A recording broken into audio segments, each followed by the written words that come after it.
Hi, welcome to this episode of Shift. I'm your host, Palmonia Gordon. Thank you for joining us today. Today, we want to talk about what are the things that we use to hold ourselves back in life. I was at an event recently where I met this amazing young lady who is, but she had a mantra that she lives by, which is something that everybody needs to adapt. She said she came across this quotation that says, basically, it doesn't matter what's happening in your life, you get up, you dress up, and you show up, which is a phenomenal attitude to have because it makes a difference. Once you have programmed your mind for that, that is in a nutshell what you do. For those of you who are joining us for the first time on Shift, S.H.I.F.T stands for Simply Helping Individuals to Find Their True Passion and Their True Purpose. And we do it by sharing our thoughts, our stories, our ideas, and by coming together as a community. Because each of us, every individual that you meet has greatness within them. Some people just take a longer time to manifest that greatness. And we want to create a community that while you're on your path to your greatness, you can find a story, you can find a thought, you can find a song, you can find something that someone has shared that will give you the courage and the motivation to push through and keep going forward until you get into your greatness. And then when you're in your greatness, you now have a responsibility to pay it forward and to help those people around you to manifest their greatness. So with that, I have a special guest today. Her name is Ashley Scott. She is an amazing times 10. As Grant Cardone says, you got to 10x everything. Her story is one of determination, of resilience, of dressing up and showing up. And of course, not taking no as an answer. So, whatever business or foundation, whatever she puts her mind to, that's already successful. It's done. So with that, can we welcome Ashley Scott? Ashley, how are you? Welcome to this episode of Shift. Thank you for joining. Thank you so much for having me. Awesome. Absolutely. Our pleasure. So Ashley, I met you, so I know a little bit of your story. I know who you are. I know what has happened. Just share a little bit, introduce yourself, your age, and what makes you get up and show up every day. Okay, so again, my name is Ashley Scott. I'm 25 years old. My bad. Yeah. Sorry, It's okay. You just really mature, so I know I added some. Forget that. It's just maturity, honey. Thank you. Yeah, so I am 25 years old. I was diagnosed with multiple sclerosis at the age of 22. And what is that?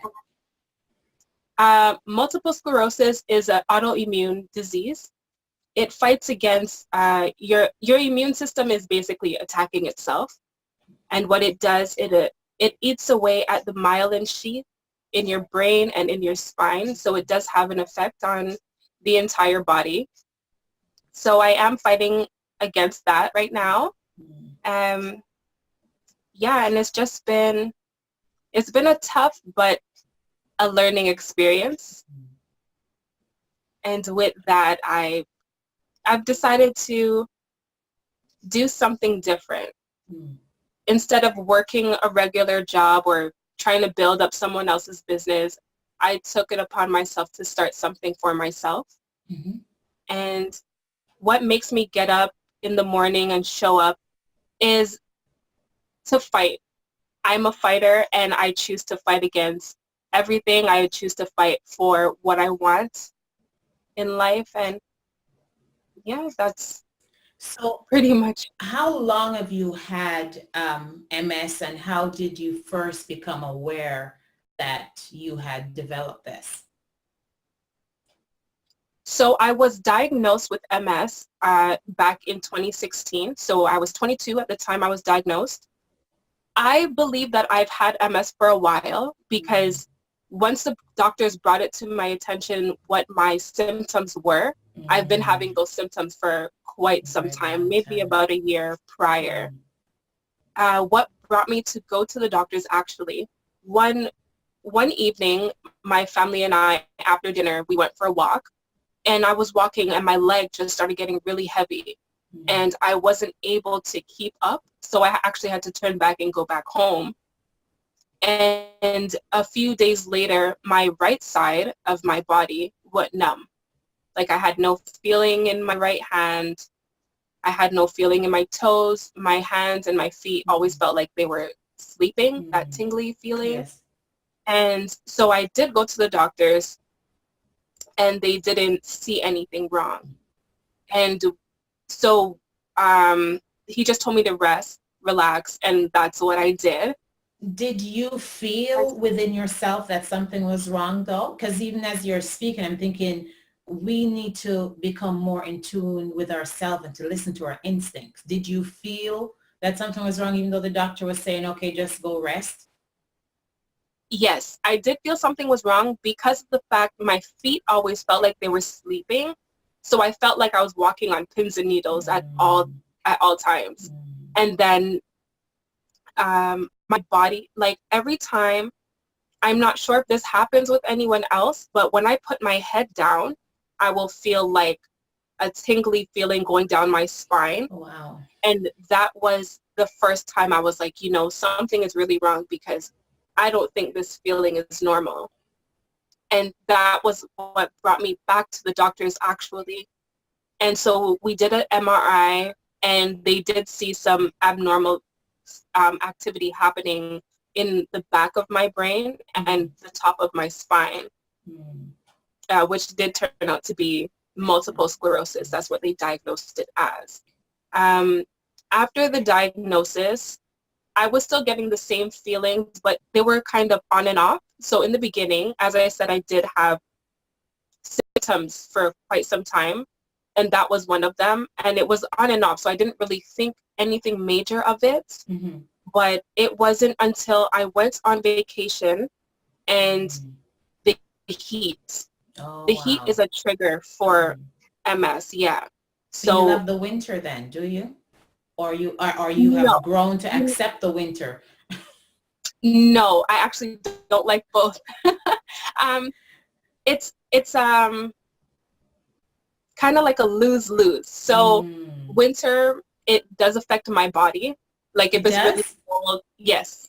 Oh, The wow. cold weather, yes, it Oh, is a wow. trigger as well. Oh, Yeah, my goodness. yeah. So I've learned to love the spring and fall. Okay.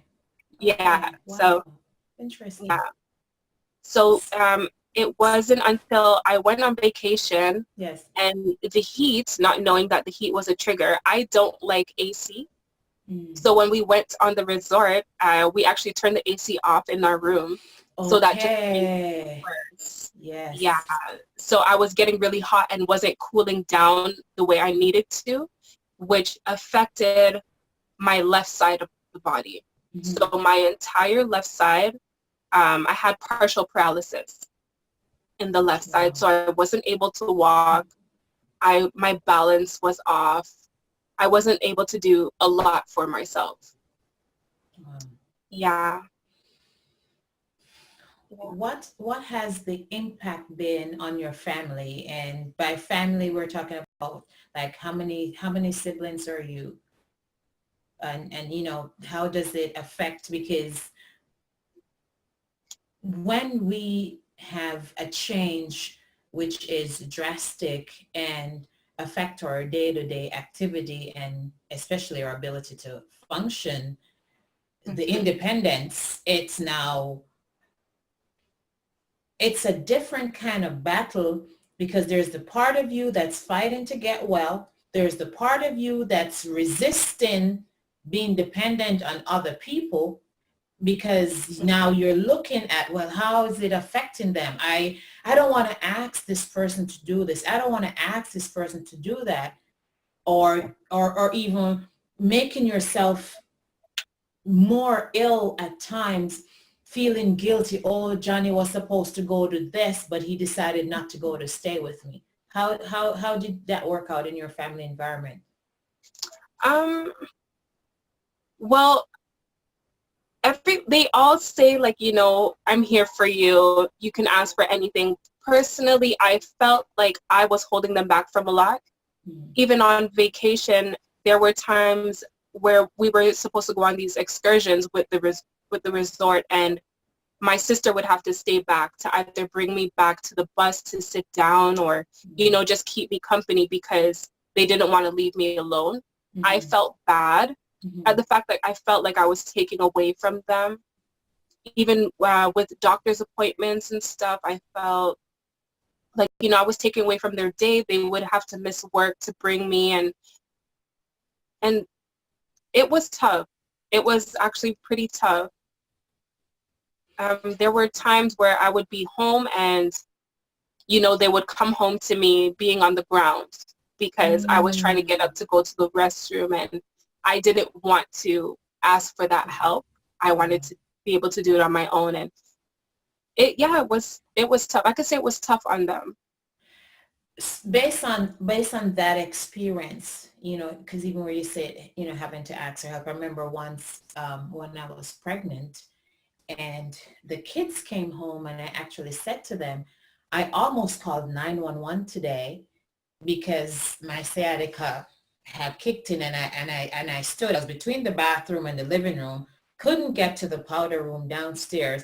And I said, the only thing is if I called 911, they would have had to break the door down because I couldn't be able to move to Yeah. get to the door.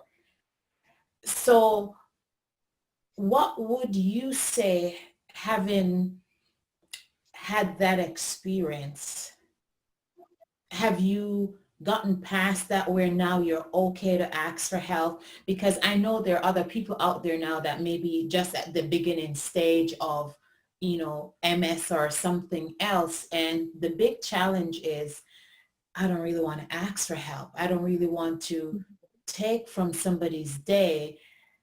Does it create the possibility of more long-term damage over time? Yeah, I would definitely say, like, not asking for that help, it will take a toll on yourself as well. Mm. Trying so hard to be independent in a situation where it's tough, it does take a toll on you. I will say it does get easier over time to ask for help. Mm. I did realize that asking for help will not only benefit me in what needed to be done, but it will be easier for those helping you as well. Okay. As the situation I said, when I tried to do something for myself and they came and found me on the floor, that will take, like, it'll affect them in a way where if I wasn't here, or if I didn't come upstairs at this time, things could have been Mm. worse. Like, something could have fell on you. You could have, Mm-hmm. something worse could have happened. So asking for that help will make things easier for yourself and for those that are around you because they want to see you do. Thank you for stopping by this episode of Shift. Subscribe, leave a comment, like, share the information. But most of all, like the second hand on the clock, take 60 tiny moves that you can come back tomorrow. I love you. God bless you. Have a good day.